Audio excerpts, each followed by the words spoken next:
everyone, and welcome to Purple Friends. Yeah, welcome. I'm your co-host, Joe. I'm your Joe host, Co. Yes. And this is Purple Friends. This is Purple Friends. It's a podcast where we talk about mental health from an approachable angle. Yeah, non-clinical way. Yeah, therapy doesn't have to feel clinical. Exactly. That's like our catchphrase. Right. So yeah, we're talking about mental health stuff, like always. Like always. And should we tell them what we're talking about today there, Joe? Yeah, today's going to be a nice, sweet little episode. Yeah. Hopefully it's digestible and quick and easy and nice, and we'll take care of you because we're talking about self-care. Yeah. It's a pretty obviously like wide topic, pretty vague. Pretty vague. So we're gonna hone in on it. Yeah, it's one of those topics that suffers from like, I guess everybody says it. It has lost all meaning. It kind of has lost all meaning. Yeah. So we're gonna talk about what it really means, what it really does for you. But first, Little grateful. sorry, I screamed. I'm just so grateful. Me first? Sure. Okay. I'm surprised. I know, right? I just thought of something I'm super grateful for. Okay. Approximately 12 days ago, on the corner of our street, an ice cream store opened within walking distance. And I have taken Amari twice, and it has been super fun. Except there is this weird thing where they have like they do that kiosk thing where you tell a person your order, and then they look at you awkwardly and point to an iPad, and they're like, "Can you put it in there, please?" And I'm like, "Okay." But other than that, it's such a fun place. I love that place. I have yet to go. Yeah, what the heck? You've enjoyed ice cream from there before? Yes. Actually, no. Oh, wait, you didn't eat that ice cream we got you? Is it still in the freezer? It's still in the freezer. Oh. Actually, no. Yeah, no, I have not been there, but I've been wanting to go. And actually, my Little Grateful kind of is the reason why I haven't been to your Little Grateful. Oh, what? I'm grateful for my clients this week. Oh, keeping you busy. Yeah, I've been very busy. I've seen a lot of my clients this week, which is why I'm grateful for them. Because honestly, like, they're truly wonderful. They're great. They come in and they do some hard work, and they're vulnerable, and they share that space with me, and I feel very honored. And I'm trying not to cry. I'm on my period, so like anything's gonna make me cry. That's why we're keeping it light. That's why we're keeping it light. That's not why, but it's a good co-occurrence. It's part of why. But anyway, yes, I'm just very, very grateful for my clients. They're truly awesome. Yeah. And amazing. Yeah. Got any cool personal stories you want to tell? No, I don't think I can. Nice, you passed the test. I wish I could because, yeah, like I said, I love my clients. They're great. They're very inspiring. I know. And we all have to just take your word for it. Yeah. I mean, I believe you. Yeah, that's as far as I can say about that. I can neither confirm nor deny. I think we can all tell that you really mean it. Yeah, no, I really do. So we're talking about self-care today. This is a really good, a really needed thing to talk about right now, I think. For all of us? Yes. I think I kind of want to spoil next episode as well. Sure. Introducing this episode, because this is kind of like a preamble to that episode a little bit. Yeah, it's definitely somewhat connected. Yeah. So next episode, we're going to be talking about collective trauma, which is sort of all of different groups of people. All of us, some of us are sharing collective trauma from different events and stuff like this.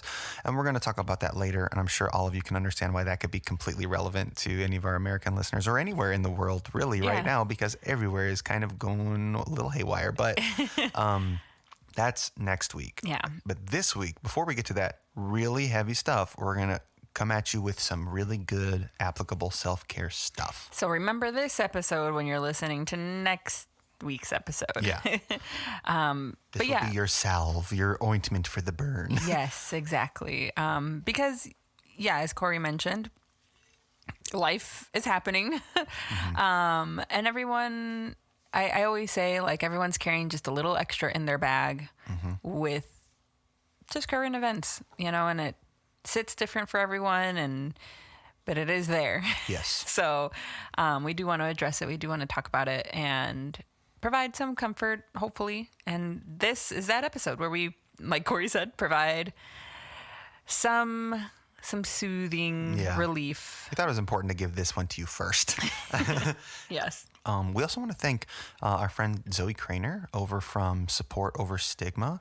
They're an organization who helps veterans find a lot of resources like psychological care and various other things, help them get connected with any kind of resources. So they're a really swell organization over there. And Zoe recommended this topic to us. So big shout out to her and to them over there at Support Over Stigma. And shall we pop off? Well, I mean, if any of you have any recommendations, feel free to send them our way too, and you can get a little shout out. Yeah, sure. Especially, I mean, for real, like we would love to do that. Yeah, this is like seriously the first serious suggestion, and we did it. Yeah. So we're really happy to have gotten a suggestion, and we would love to hear more. Yep. You can email us at purplefriendspodcast@gmail.com. I thought it was something else. It's not. Then yes, please email us at purplefriendspodcast@gmail.com. All right. Shall we get into it? Let's finally get into the self-care. Yeah. What the heck is it? Yeah, I'm going to give you all the definition today. The definition that we're working with is that self-care is a deliberate practice of taking steps to protect and improve your well-being. I'm going to pause. Mm-hmm. Oh, yeah, we'll take it sentence by sentence. Yeah, because, okay, the first big thing to notice there, it's a deliberate practice, which implies that it takes effort, work, potentially some discipline. It's not always, what we envision, and can be hard sometimes. So just keep that in mind. It's an intentional choice to meet your needs in a way that fuels you. Yes, a choice. Exactly, right? Again, implies effort, choice. Don't forget we're talking about self-care. Yes. Yeah. So a little bit of effort. It'll be okay. Yeah, it'll be okay. This isn't about being selfish. It's about making sure that your tank isn't empty so that you can continue to show up in your life for yourself and for others. I say this all the time in therapy, right? The cup analogy. The cup analogy. I mean, I use various different analogies now, but absolutely, right? You can't pour from an empty cup. The better you take care of yourself, the better you can take care of others. I've heard the cup the other way too. You can't pour into a full cup. You can't pour out of an empty cup. You can pour into a full cup. Interesting. Cup is a very versatile metaphor. For many, many things. Yes. For my clients, y'all know. What are we if not a series of cups? Yeah. Cup half empty, a cup half full. We're all just a bunch of cups. Hey, all you cups out there. But yeah, so that's kind of like the working definition that we are going to be using, right? And the definition I use in sessions.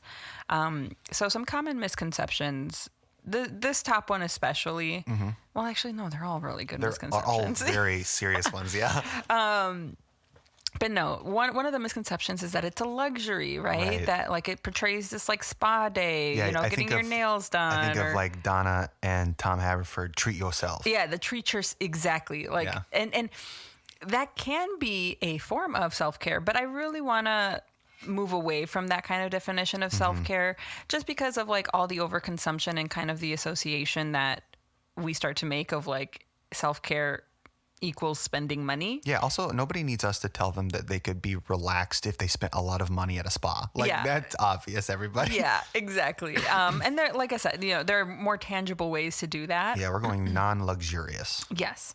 But yes, oftentimes the media does portray self-care as this more extravagant, like lavish kind of self-pampering activities. Yep. Versus like the more practical and tangible things that we will be talking about. Oh, here's another misconception. Sorry, Coco just put her head in my hands to make me pet her. And now Dipper's growling. Oh my gosh. Everybody just leave me alone. Okay, the second misconception is that it's selfish. This is huge. I hear this all the time. Yes. People internalize this. People are told this. self-care is not selfish. We are conditioned as a society and as a people to prioritize others. I'm thinking especially if women are Yep. conditioned to prioritize others. You, like Jocelyn said earlier, I'm sorry, I used your full name. Like Joe said earlier, you can't pour from an empty cup. I think of like RuPaul. If you don't love yourself, how in the hell are you going to love somebody else? Yeah. You know? Yeah. I mean, that's real. Yeah. I mean, on so many different levels. But it does start with self-care. Yep. I mean, self-love and self-care are synonymous. When you love something, you care for it. When you care for something, you tend to love it. Yeah. Including yourself. And this idea of selfishness, yeah, I hear this constantly, especially with like parents, especially with women. Like you said, like women are socialized to give, and to often put their needs last. Yes. And I am constantly fighting against that narrative of you're allowed to take a shower, you're allowed to step outside, you're allowed to enjoy a TV show for yourself, you know, or read a chapter of a book before bed. Like, these are things that are allowed. Yeah. And Here's yeah, a really cut and dry example. Like, think of being on an airplane, the air masks on an airplane. They always tell you, please secure your mask before you help somebody else. Because what good is it if you run out of oxygen while you're still trying to help somebody else? yeah. That doesn't help anybody. And for those of us that like have lots of responsibilities, I'm sure many of you do, like either are dog parents or child parents or Human parents. go to work or teach students or whatever else. Yeah. You are pouring constantly into other people or your friends or your family. And yeah, how much better would you be able to show up for them if you're feeling energized, full, not thirsty, hydrated? Like when all your needs are being met, it's like you can show up differently for others in a way that maybe feels more aligned with who you are or how you want to show up. Here's another huge misconception. Self-care is like a reactionary thing. Like, it's for when you're burnt out only. Yep. But really, self-care should be a proactive thing where you're maintaining your mental health instead of like constantly fighting fires. You should try to, if you can get ahead of it and maintain it, that's how you can have a healthy amount of self-care and mental health. Yes. I mean, we mentioned already that it's a deliberate practice, and a practice is exactly that. Like, you pour into it every single day.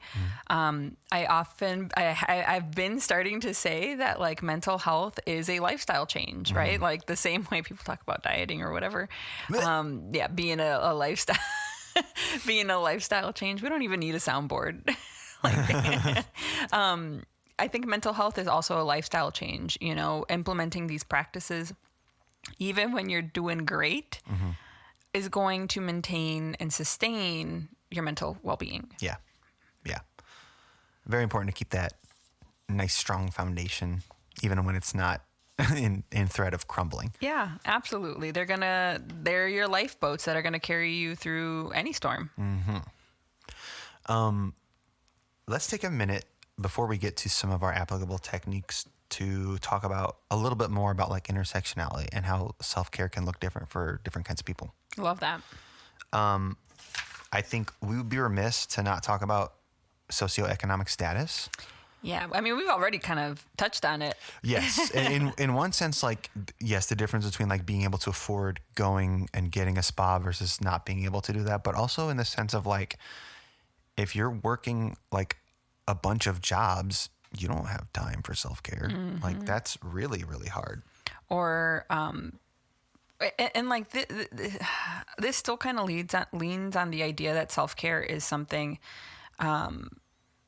like tangible that you can like buy for yourself, you know, or, you know, go like a service to get. But like, I think about this in the social economic status too, of like being able or having access to good doctors, good dentists, therapists that you connect with. Like, that's also forms of self-care, right? Taking care of your mental, emotional, and physical well-being. Exactly. And there are so many people who just simply don't have access to that. And that is directly related to whether or not they're employed, whether or not they can afford private insurance, which is as much as a mortgage. Directly related to systemic racism. Absolutely.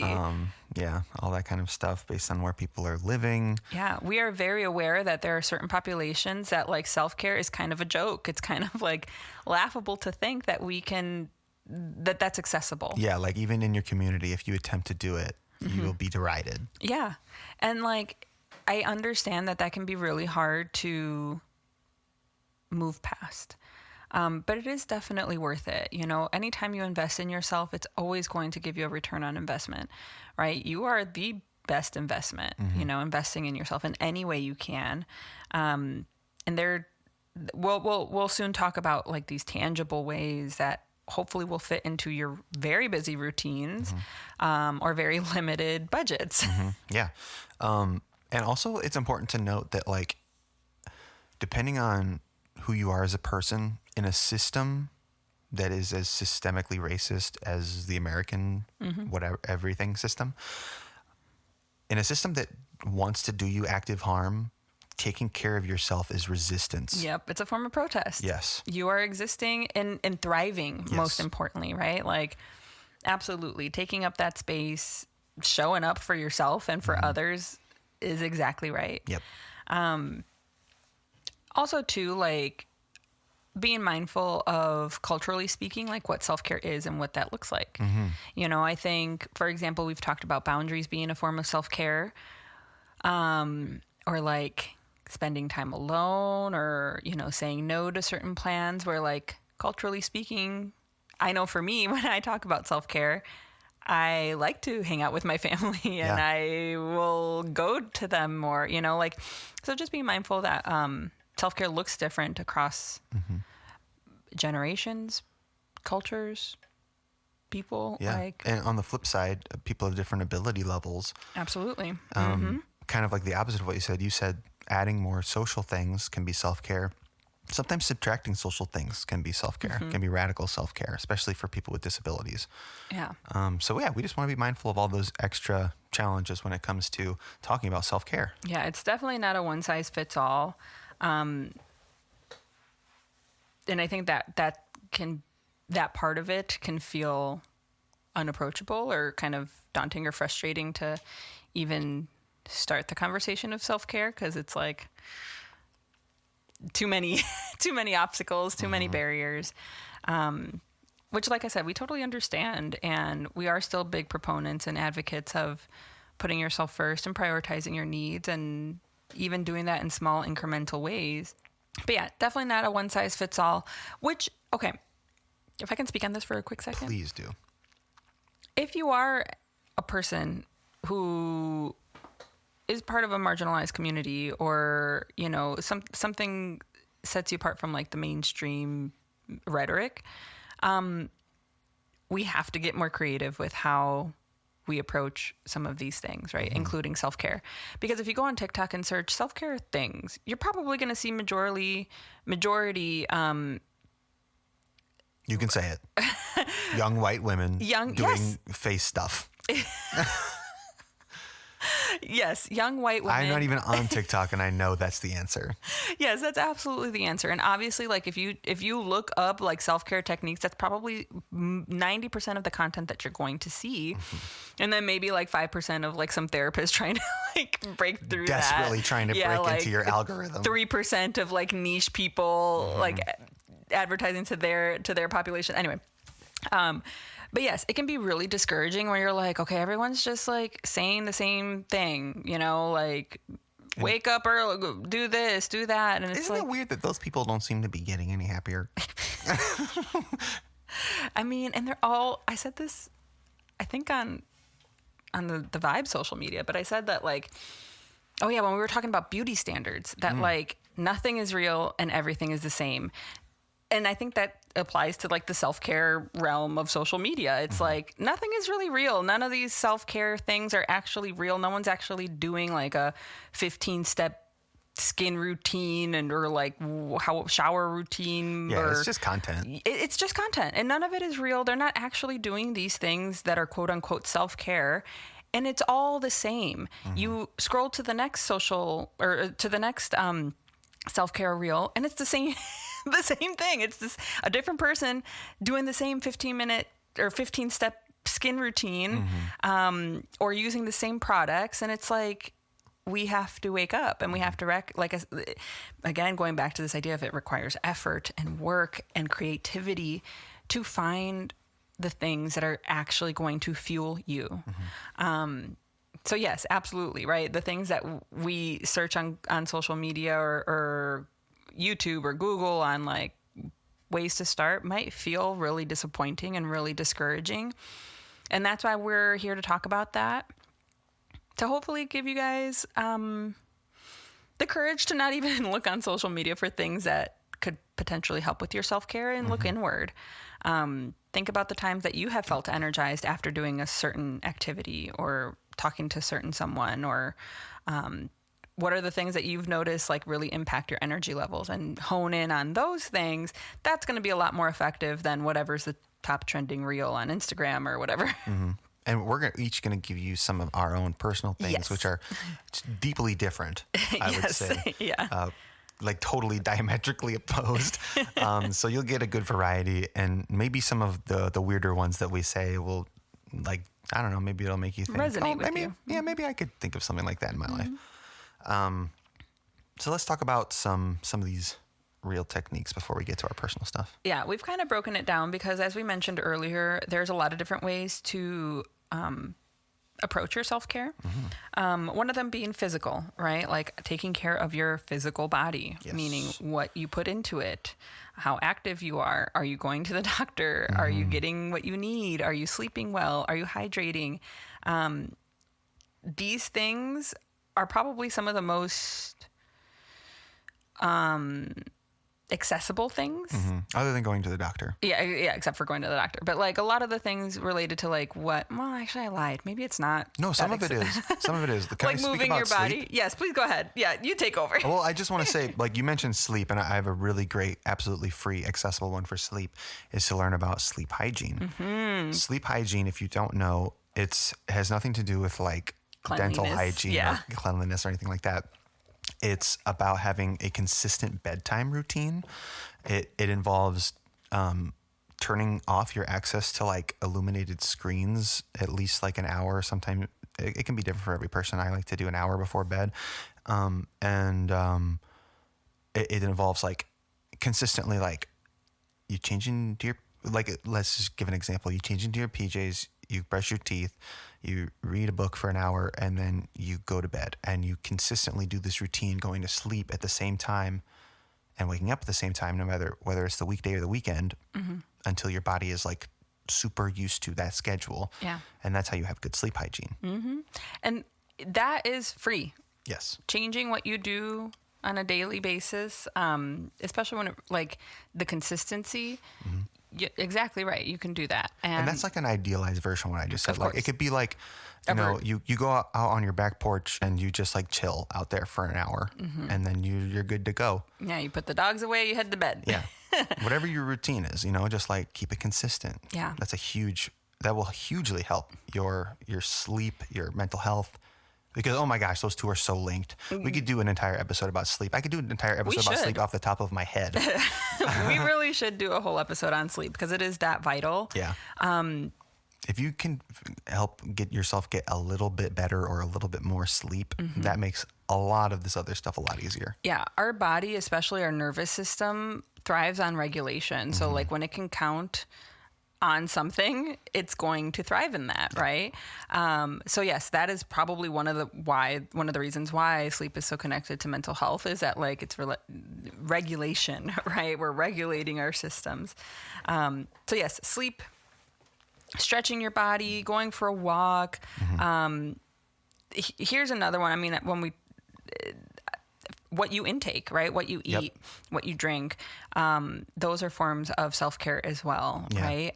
Whether it be indulging in a cookie or, having a yummy meal that is going to fuel you, different times might require something different, So allowing yourselves to fuel yourselves with what you need. Yeah. Yes. A small step would be like well, we're not really at small steps, like, but we're talking about like maybe replacing like a processed meal with a more nutritious meal, like once a week to start. Like that would be a good place to start. Can I, for myself, especially with like that meal part, a few weeks ago at this point, I feel like I mentioned to you that like I just feel better when I have breakfast. Yeah. And that is a form of self-care for myself if I'm able to make myself a breakfast. And it's usually the same thing: an egg, a piece of toast, some like turkey, or like meat or whatever. And it's great.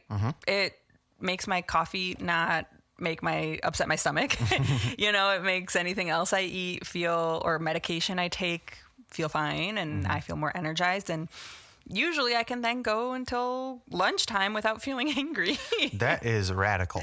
Yeah. It helps, especially like on long days. So like making the effort of waking up a little earlier to make sure you cook and make and eat breakfast. Anyway, showering, making sure you take the time to do that. Yeah. That's all of our good physical stuff. Yeah. Again, be careful with what you see online, because if you look anything about showering right now, it's kind of blown up into chaos. Yep. Just take a shower. Yeah. You don't need 5 million soaps. No, just one is fine. Listen to our overconsumption episodes. Please don't buy 5 million soaps. Truly, there are people who have walls of soaps. Don't. Please don't. Please don't. And we mentioned earlier, like reading, a lot of more mental techniques we can use to start like stimulating or calming your mind.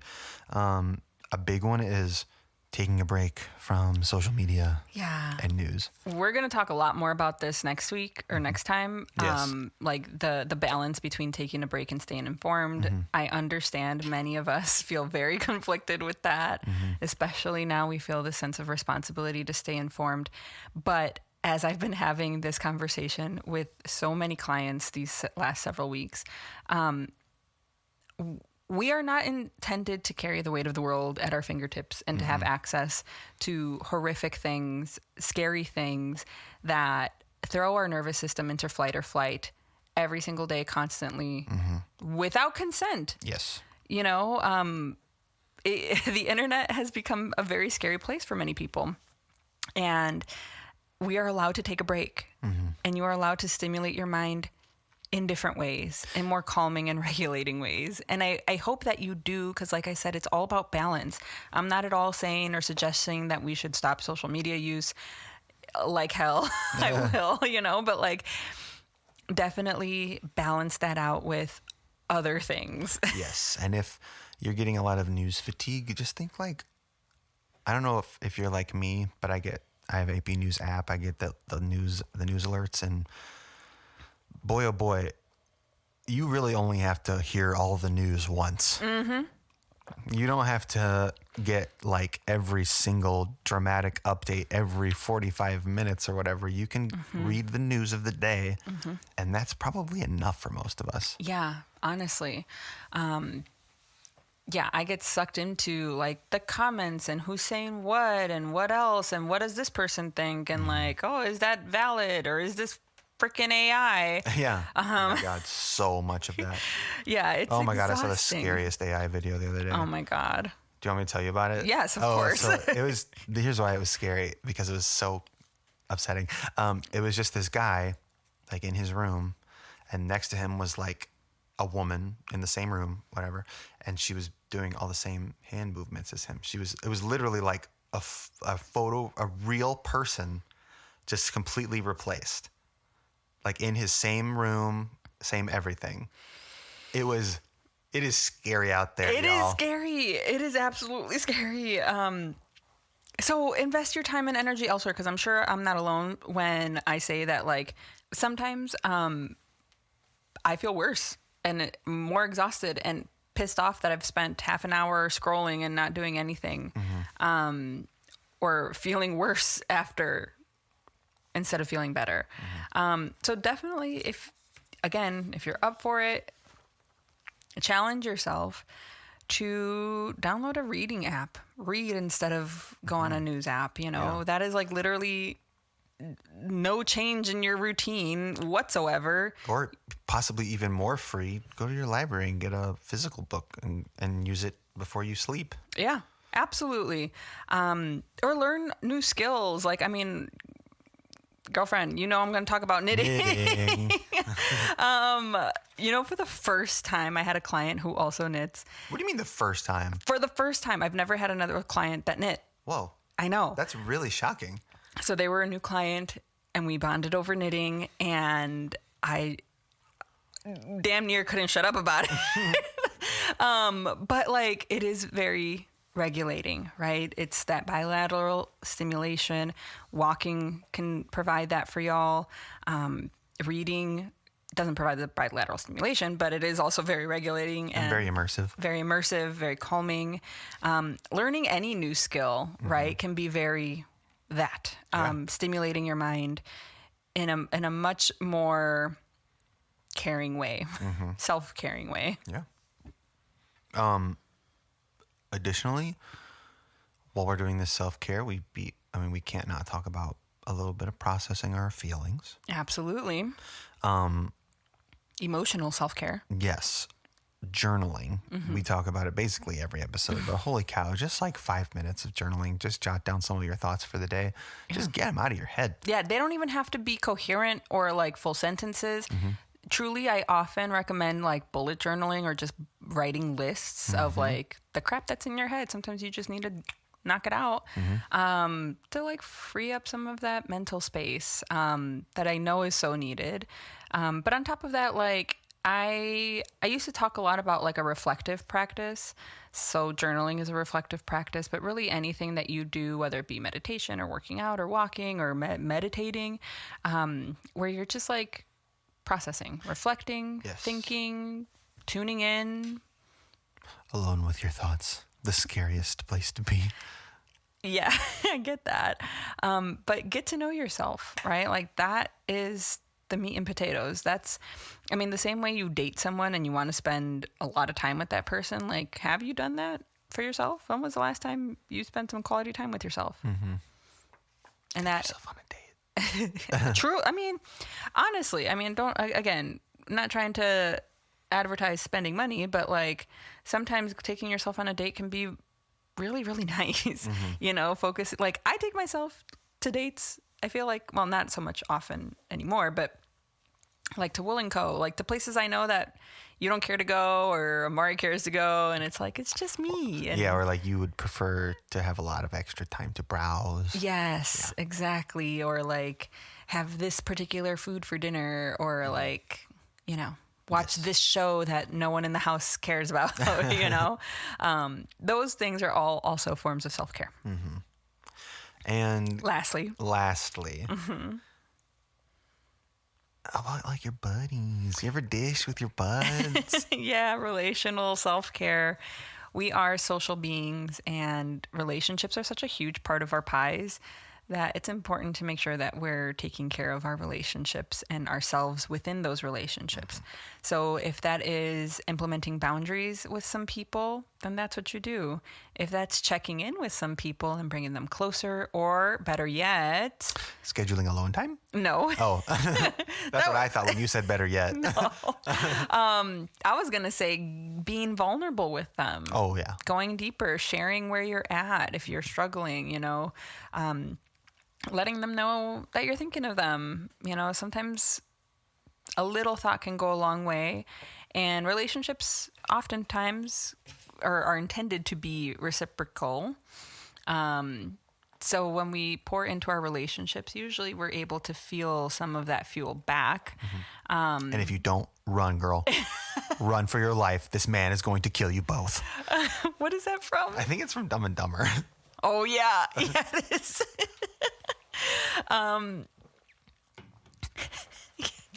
Sorry. Not necessarily run. I mean, run for your life, girl.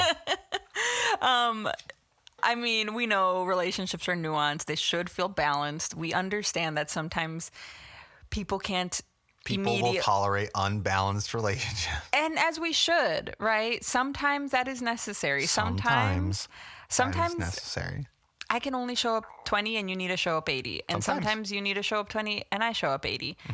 And that is fine. But if that becomes an issue or it's no longer balanced, that is when, yes, you should run, girl. Run for your life, girl. Oh, gosh. Sorry, what were you trying to say before I so rudely interrupted you? That. I said what I tried to say. Oh, good. Okay.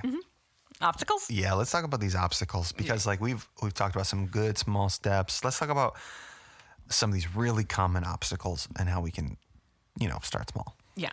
There are lots of things that get in front of us when it comes to us accessing self-care. Yes. And one of the biggest ones is I don't have enough time or energy. Time, energy. Yeah. And it feels so easy to say that because it's like, it's true. Because it is true. I feel it. It sucks. It sucks. It is true. It is absolutely true. Time and energy are very limited. Can I say, though, the only way you're ever going to get more time or energy is through the use of self-care.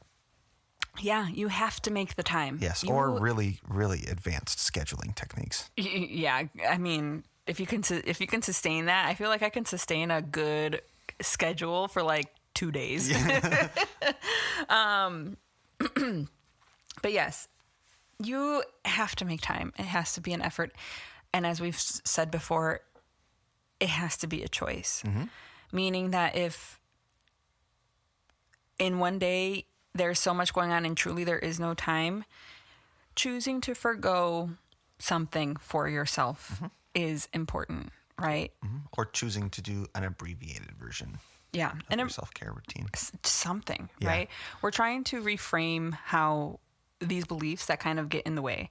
Because I again, especially for like moms, we are actively working against these beliefs that deep down tell us that the laundry is more important. That if I don't do it today, no one's going to do it. That if I don't do it right now, it's just going to be more for me to do tomorrow. And no one's going to do it tomorrow. Again, this is all coming from like a fundamental belief that like our worth is based on like productivity and like that folding that laundry is more important. And like, I get responsibility. I get being in a messy home doesn't feel good, but also like, I don't know, this might be a little too existential, but like, this is our life. Yes. We do only get one. Yeah. And if we're spending all of our life minutes prioritizing folding laundry or doing dishes or running from this place to the other place or working 40, 50, 60 hours a week, that's your life. Yeah. And we're here to hopefully build in some breaks so that you can choose something different if you want to. So with this idea of too much time, I often talk about pockets of time. Yes. Because those exist. I mean, we can get to even like a bathroom break. You know, there are times where like I extend a little bathroom break because I just need a little extra time, you know, and sitting there or like scrolling on my phone in that moment or like having a drink of water or developing hemorrhoids. Doesn't mean I'm like actively sitting on the toilet, but like taking a breath, taking a moment. Other really tangible pockets of time that are already built into most people's routines, your showers, your commutes, right? Like these are things that happen whether or not you like them. We can start to use them to better benefit us, right? If showers are more intentional and we put music that we like or guided meditation, like that can be a reflective practice while you're doing something that you need to do. Same thing with like driving to and from work or to and from school, setting a podcast that has nothing to do with your job or nothing to do like something lighthearted or fun or enjoyable. Or most importantly, doing nothing. Yeah. You know, like when was the last time you sat and did nothing for even 5 minutes? It's kind of nice. Yeah. Allow your brain to shut down for a sec. It's so needed. It's so needed. I cannot stress that enough.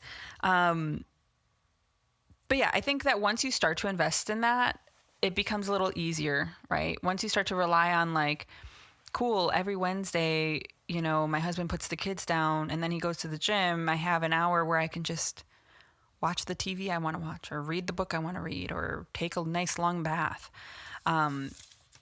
you start to count on it. You start to rely on it. And most importantly, then you start to look forward to it.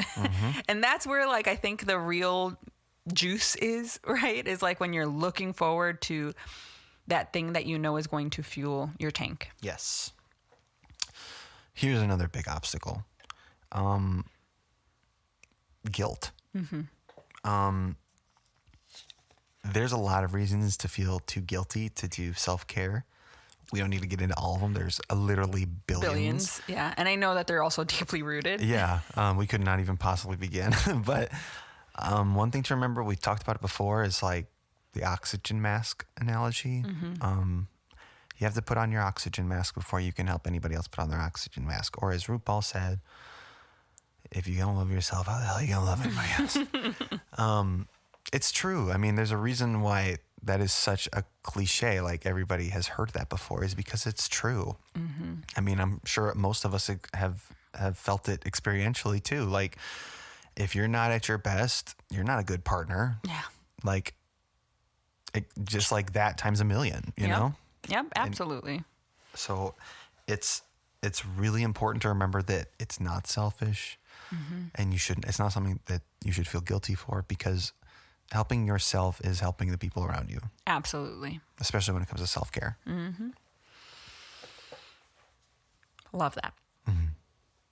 And lastly, of course, again, this goes maybe back to this idea of like getting creative, because we understand that every individual has a very unique set of experiences and beliefs that directly relate to how we move about in the world. So keeping that in mind, right? If you recognize that there is a more complex constellation. Yes, thank you. Then it require a little bit more creativity, yes. You know, or a good recommendation, like find other like-minded individuals or people yes. like you and ask what's helped them. You know, what are they doing? What resonated with them? What makes sense to them? I mean, that goes back to finding community, which I think is also part of self-care, is finding a community that prioritize you taking care of you also. Yeah, it's not just about what you can provide to the community. Absolutely. Like, I think about, I talk about my family a lot, and like if I'm feeling burnt out or whatever, like one of my things is like I hang out with my family. But then if I'm like too burnt out and I just need to like stay home, you hang out with me. I hang out with you. They get that too. They never really guilt me or pressure me or shame me for like not showing up to something. They understand. They give me the space. And usually my mom is like, take care of yourself. Like, yes, absolutely. Like, we're going to miss you. We've come a long way. Oh, yes. I mean, because culturally, that's not how it is normally. No, I mean, it's been well over a decade of maybe reconditioning and just relearning. Because like we are maybe not, we're like a blended family. I mean, there's a lot of different personalities and cultures in. To be clear, you're not a literal blended family. I know. That's why I was like, should I use that word? But like, there's a lot like. You're a diverse family. Thank you. That's much better. Yeah. Yes, we are a very diverse family, and it was a learning period for like my family of origin to adjust, to just something different, you know, and they're there now, and it's great, and it works for everybody, and it's great because like they too now benefit from it. Yes, like they do benefit from it. Like I think about that all the time. Like my mom will sometimes be like, "Oh, I just need to stay home," and like I don't think she feels that guilty. Where I know before she would. Yeah, she would be kicking herself. Yes. Yeah, going wild with guilt. Or completely sacrificing her own mental, emotional, physical well-being to be there. She's come a long way. We're very proud of her self-care. Yes. And you know, I'm earlier I mentioned I'm very grateful for my clients, and I'm like so proud of them because I do see the ways in which like they engage in self-care, and I know it's hard for them. And like I said, it's inspiring to see people do hard work, do the hard things that require effort, practice, discipline, creativity, and benefit from it. It's really encouraging to see. Yeah, that's great. Can we talk a little bit about our particular self-care stuff? Yes, let's go there. Let's go free willing towards till the end. I wrote some down. Oh, lovely. So here's what works for me. Side note, I have autism. That will inform a lot of this stuff. So number one is gotta stick to my routine. Gotta stick to my routine. My sleep hygiene. Gotta do my sleep hygiene.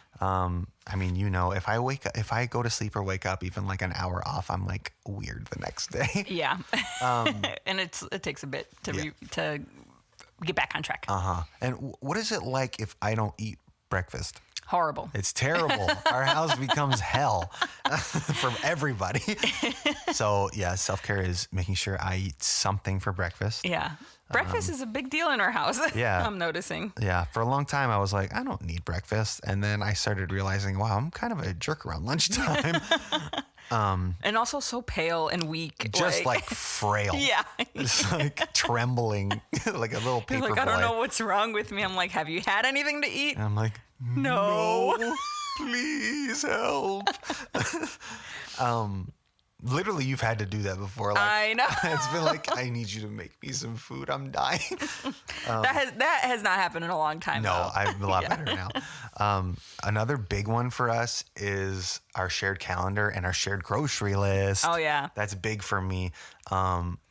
Because I struggle with that one. I know, but the fact that you even participate is good enough. That kind of stuff is really good for like my anxiety when I'm going out into a public place, knowing what the heck I'm doing.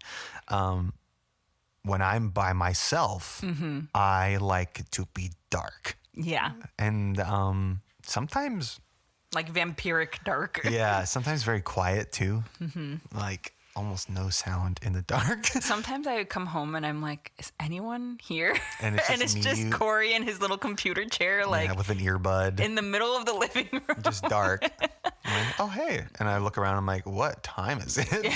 But yeah, that's just because like a lot of lights, especially overhead lights, gets really overstimulating for me. Yeah. Yeah, and especially like TV light, if I'm not actively watching it, it's like so distracting. I feel like I get like so sucked into any moving screen. Like if we're at a restaurant, I like deliberately point myself away from TVs because it's so distracting. Very cool. Yeah. Very interesting. Let's see. Oh, I have a lot of like proprioceptive needs, meaning like how do I describe that? It's like a kind of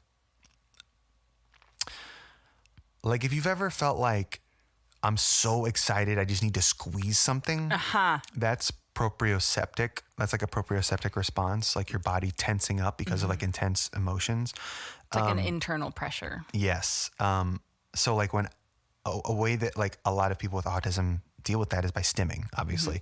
And usually my way of stimming is by pacing. But if I'm like, I'm really jacked up on, autism juice, I'm like I'm drumming. I have to drum. I have to drum and I have to get extremely sweaty and extremely dry mouthed and out of breath. And I have to drum. Yeah. Because unfortunately I can't squeeze you hard enough for it to. No, not at all. I can squeeze you and I do.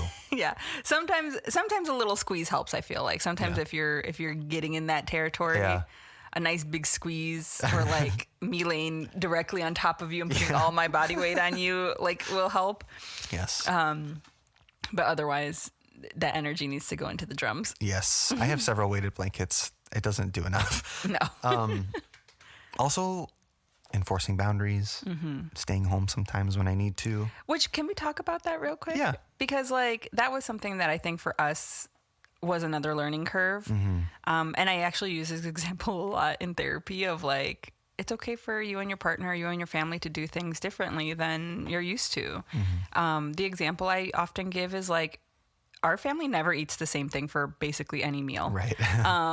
We all have different breakfasts. We all have different lunches, different dinners. Yes. We all eat at different times, which our toddler has a toddler palate and I have IBS, so I have kind of a restrictive diet. Yeah. And I have whatever, like whatever I'm craving or whatever. Jocelyn is one of the blessed people. But I think she's getting lactose intolerant, so we'll see how long that lasts. Yeah, I know. I think I am too. But like when I mentioned earlier, like getting creative to like just meet the needs of yourself and your family, like that might mean forgoing these family dinners that like are so pushed or pressure, like most families are pressured into having, or like going and doing everything together. Like you mentioned, one of your boundaries being is like saying no to things or like staying home when you need to. And early on in our relationship there, I really struggled with that, because Just I was like leaving early from family functions. yeah, and stuff leaving like that. early to family functions, not being able to go to things. And so Corey would stay home and like I go, and that is fine, like not to everything. Obviously there are many times where Corey still comes with, but there are some things where I'm like, if I'm there, I'm going to poop out before you are ready. before I poop out. Yeah. I mean, that's usually the case, Yeah.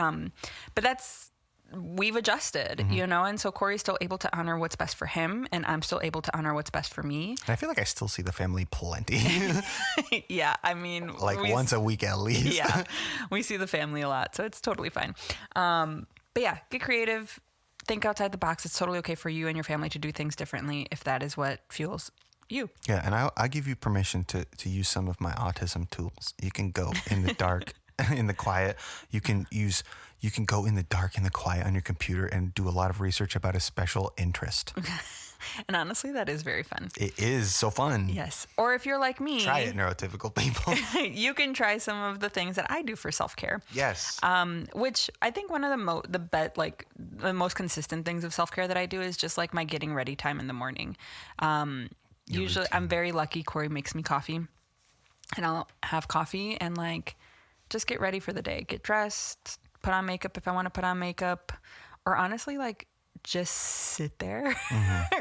I'll journal or like write down some things I need to do, or just like kind of prep my mind for like if I'm working that day, like who I'm seeing, what I'm going to do after, if I need to go anywhere. And that is like really helpful for me, is just like having some time to plan my day, to wake up. And now I count on that. And sometimes I look forward to it, right? It really helps me set up my day. So that's a huge form of self-care. I mean, y'all know I do a lot of other things like hobbies, and I would consider those self-care, is like balancing a lot of the work that I do with coming home and like taking the pottery class and, knitting, and doing those types of things, and making sure I spend time with like my girlfriends, my family. I'm a very social person. And like for me, self-care is seeing the people I like. Yeah. So that, I mean, that can be hard to balance because I have a husband and child, and I want to spend a ton of time with them as well. So it's a delicate balance, like when was the last time I saw my friends versus when was the last time I spent quality time at home, and just being mindful of those things. Nice. Kind of on the subject of some of the hobbies that you mentioned, I just wanted to remind everybody that just a few episodes ago, we did a whole episode about hobbies, and we talked a lot about a bunch of different free hobbies. If you want to check that out, if you think that a hobby might be what you need for your self-care routine. Absolutely. Most importantly, though, I just want to stress that whatever you do, the motivation and the priority should be you. Yeah, that's the whole point. There's only two words in the whole thing, and one of them is self. So we need to get that straight. Yeah. I hope that y'all find it easier to prioritize yourselves, to invest in yourselves, and of course, to take care of yourselves. Yes. And if you're really struggling with like, especially like that, the selfish aspect of it, like you feel like you can't, it's too selfish. Like, think about it this way. You can trick your brain into thinking that you're doing it for other people if you're one of those people. Yeah. And then we'll catch those belief systems up later. Yes. Yeah. Fake it till you make it. God. Just get some self-care going. Yeah. But honestly, like, please. Yeah. Alrighty. We love ya. Yeah, we sure do. We hope you're taking care of yourself. Yes. And definitely come back in a couple weeks where we talk about collective trauma. And remember this episode when you need all these techniques. Yes. Alrighty. Love ya. Take care. Set boundaries. Goodbye. We love you. Bye.